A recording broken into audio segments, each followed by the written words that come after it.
At FSP Consulting, we recognize that as we go into the phases of an Oracle implementation, there's some key things that we want to focus on. We're going to talk you through our approach, how we go in, how we physically, our customer focus on how we look at their operations, what are some of the key things that we look at that we want to extract and recommend back to the customer. We want to talk about what are some of the specific ERP application program level footprint that we want to ensure that we focus not only from a customer focus perspective, but also from an industry best practice perspective as well. And we'll also talk through specifically as it relates to specific applications and how they intertwine or how they specifically might interrelate for one industry and be different for a different industry.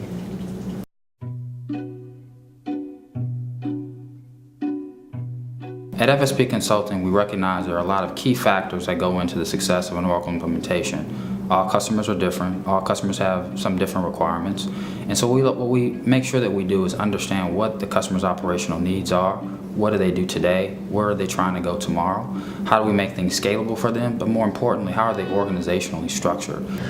All companies have parts of their business that are performing and not performing. And what we like to actually emphasize is looking at the things that companies do well and allowing them to have a competitive advantage in the industry. We don't want to lose that as we actually transform their operation into an Oracle ERP. So it's crucial on our end to make sure that we bring those successful factors that a company has that makes them competitive and make sure that we don't lose that into the actual translation going into an Oracle environment. We always focus on what are some of the low-hanging fruit, some of the things that specifically may have lower lead time, lower cost to implement, and also have high value to the company, as well as some of the things that might be a little bit longer in lead time, have an equivalent amount of value, but there's a specific need that we've identified as we're looking at their operation, as we're looking at, where is the company looking to go? Are they going to acquire more companies? Are they going to add more business units to their existing operational structure to grow? Are there areas in the marketplace that they're trying to get into, and as they do that, how does that impact the ERP footprint that they need to roll out to those specific regions? There are particular pieces of an organization that are not as streamlined when we look at the overall Oracle footprint in terms of integration between financial modules and manufacturing, for instance, and if there are certain aspects of a company that don't fit that flow well, we really need to emphasize going back and looking at those business processes and making sure that if there's an opportunity for change and for enhancement there, that we take full advantage of that. We're looking at a comprehensive approach of taking a company to where they are today and ensuring that in 5 to 10 years they can continuously operate and have an understanding that the environment that they work in is not something that's going to be prohibitive to them growing. It's not going to be a constraint to their growth, but in fact a tool, something that they can ensure is a part of their success going forward.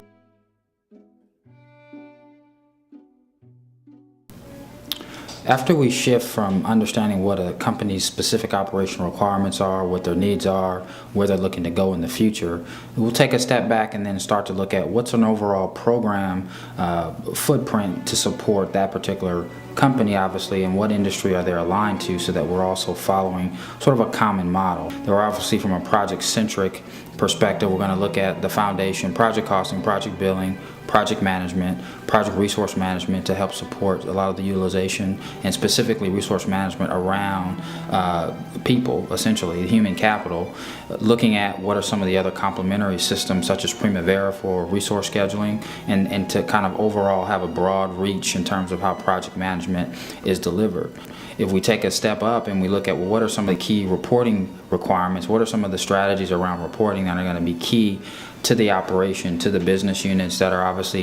going to be held accountable for performance, we look at project analytics as a great tool or a great way of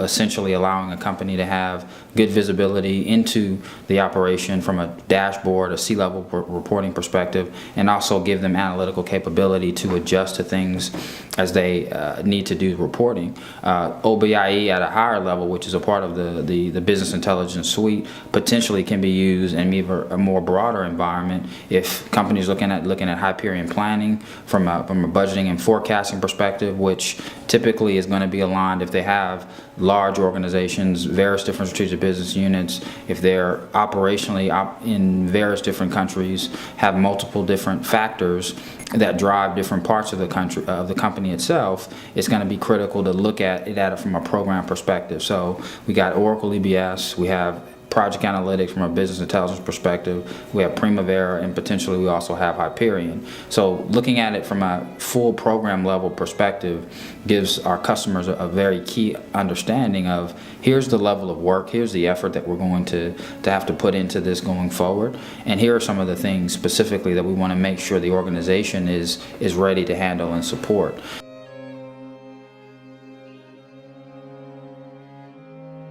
Each industry that we focus in has a certain set of requirements that it needs to satisfy customer demand. So for instance, in oil and gas, it's really more on the resource management, where you actually have employees that, based on a given project or job, may be having different labor rates based on the actual work that they're performing. So it is possible to have an existing employee within a project on multiple tasks within a work breakdown structure that is getting a different costing rate. With all of these challenges, it's crucial that from a project perspective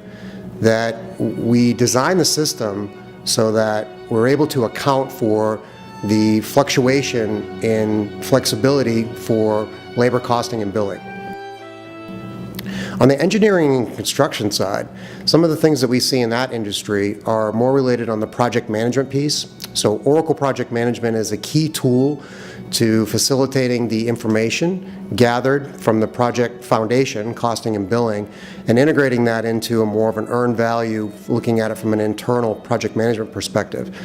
Other key variables in terms of the engineering construction piece and research and development are really on the external reporting of projects to customers. So there needs to be some enhancements done, some additional configuration to support additional requirements that a customer would want for how project management is perceived. Once we get into more details of how things operate and more functionally designing solutions specifically as it relates to how they operate, we look at this particular industry, engineering and construction, or even oil and gas, have a tendency to want to do or need to do resource sharing. So you have resources that might be potentially utilized on one particular project, and you have available resources in other organizations. So looking at cross-charging functionality to make sure that we're not only handling the requirements around physically making sure the operation is able to obviously build customers, be able to set up projects that allow solid resource sharing across the organization, across operating units, across ledgers, in addition to managing transfer pricing requirements if we're in a global facing environment. So we look at that, of all of those specific factors as we go into any particular implementation, but specifically this is our niche area that we focus in. So we take a step to ensure that we're given a proper program level reporting or program level footprint of what we're going to do, and inside that footprint there's obviously going to be some key business processes, some key decisions that need to be made that support the operation, that support the growth, and that support some of the key decisions that need to be made as they go forward as a company. So we feel very strong that as a part of the phase of initial operational requirements to developing or designing a key application program level footprint, we're ready to get into the phases, obviously, to physically start to build and to actually deploy and actually get the communication out to the business. With respect to companies in the manufacturing space, there are a few questions that need to be addressed up front to ensure that you've got the correct Oracle footprint going forward. So if you start thinking about, are you truly a project-centric organization? Do you require project manufacturing? Project manufacturing allows you to essentially allocate inventory and manufacturing variances, for instance, to a given project. A lot of companies feel that that's a little bit too much in terms of a project reporting perspective. Another one is, are you in a contract space where a lot of your project work is driven by actual contractual obligations and contract management?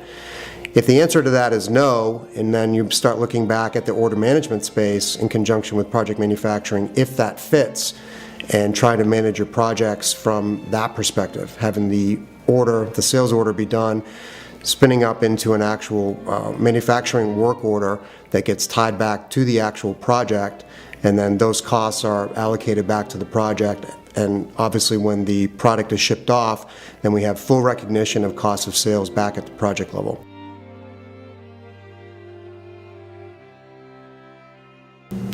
So we talked a little bit about using project manufacturing coupled with order management. As we've said before, it's going to be typically in a more high volume and a distribution-centric type environment where you need to execute on a daily basis, high volume transactions typically, things that aren't typically going to be controlled more at a compliance level.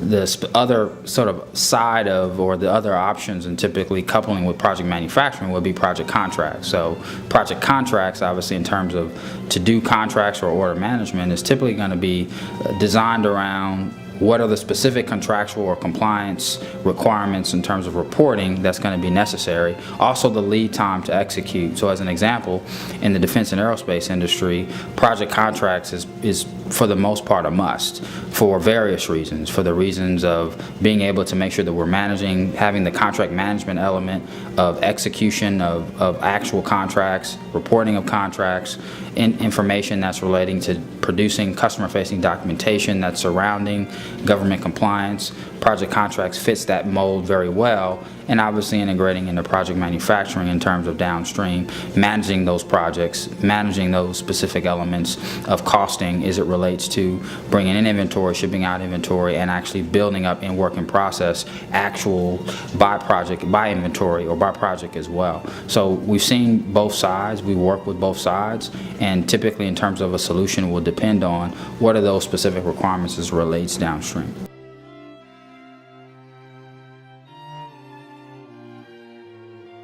As we pivot to understanding what are some of the specific operational requirements of our companies, what are the specific things that we want to make sure that we maximize in terms of recommendations and getting the most out of the system, one of the things that our customers are going to feel comfortable with is that we understand the full breadth of the system. We are, in fact, solution architects. We pride ourselves on being solution architects because we have a good feel of end-to-end how the system needs to work.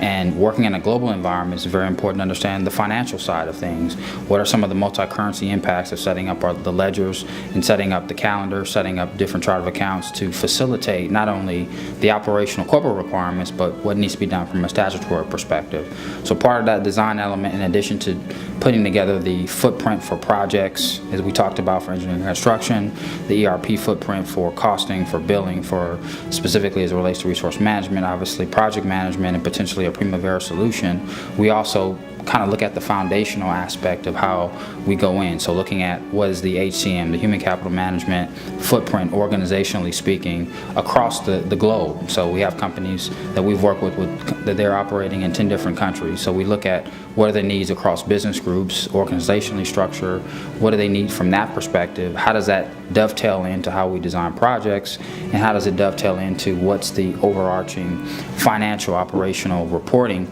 requirements as it relates to, again, ledgers, secondary ledgers, or reporting ledgers as well. So what we've been able to do very well because of our experience working in as many countries and spanning across various continents is we can piece together all of the specific components from end to end, and we talk really about financials, we talk about HCM, we also obviously working in a vast operational specific environment that has purchasing, so P2P, any specific relating to distribution, whether it be order management or whether it be contracts, we're comfortable with understanding all of the different process flows that allows companies to be successful, and a part of our recommendations will incorporate some of those things. So we pride ourselves, we focus on being specifically the project experts, and we we're confident that we'll be able to provide a strong project operationally based solution for project-centric companies, but that's not all we can do. We have capabilities that scale beyond just projects and financials. We understand the HCM side. We understand how important HR couples in with projects, and obviously you can't go anywhere without the financial aspect of putting together a sound, scalable reporting solution for especially global companies that we work with that have a lot of multi-currency requirements. How does that impact projects? How does that impact reporting in projects? How does that affect transfer pricing, intercompany billing? There's several things that all tie into how we do that design. So FSP is definitely a company that is well versed in what are the pieces that we need to put together from a perspective of taking a company that is either has aspirations to go global or is currently global. We're going to understand what a lot of those specific needs are, what the ERP can do, what it maybe not do so well specifically, and make the recommendations so that you take the right approach, the right design, and get you where you need to be.